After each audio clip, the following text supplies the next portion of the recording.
Forum ఇది.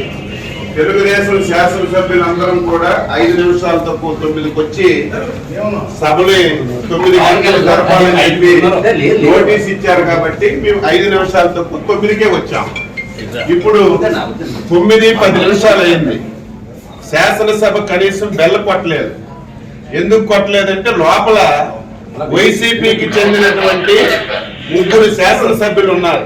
అంటే ఈ ముఖ్యమంత్రి మీద, ఈ ప్రభుత్వం మీద వైసీపీ శాసనసభ్యునికి ఏం నమ్మకం ఉందో ఈ రోజు ఈ శాసనసభ సాక్షిగా ఈ రోజు తెలిసింది.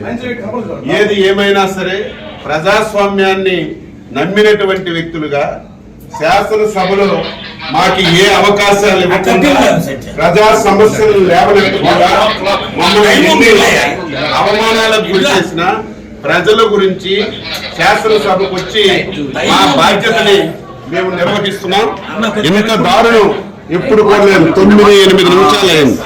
ఇంత దారుణం ఏది ఏమైనా సరే ఈ 5 సంవత్సరాలు ఈ శాసనసభలో ఈ రాష్ట్రానికి ఉపయోగపడినటువంటి ఒక్క చట్టం కూడా చేయలేదు. ఈ శాసనసభలో ఏ చట్టం చేసినా సరే ఈ రాష్ట్ర వినాశనానికి దారితీసిన చట్టాలే చేశారు.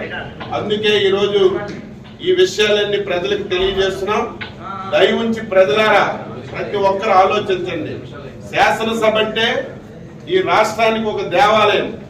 5 కోట్ల మంది ప్రజలకి న్యాయం చేసినటువంటి సభ ఈ సభని ఇంత దారుణంగా తయారు చేశారు. ఈ రోజు జగన్మోహన్ రెడ్డి ముఖం చూడాలన్నా, శాసనసభకు రావాలన్నా నీ శాసనసభ్యులే ఈ రోజు రావడం లేదంటే ఇప్పటికైనా సిగ్గు తెచ్చుకోమని చెప్పి సందర్భంగా కోరుతున్నాం. 10 నిమిషాలు అయింది.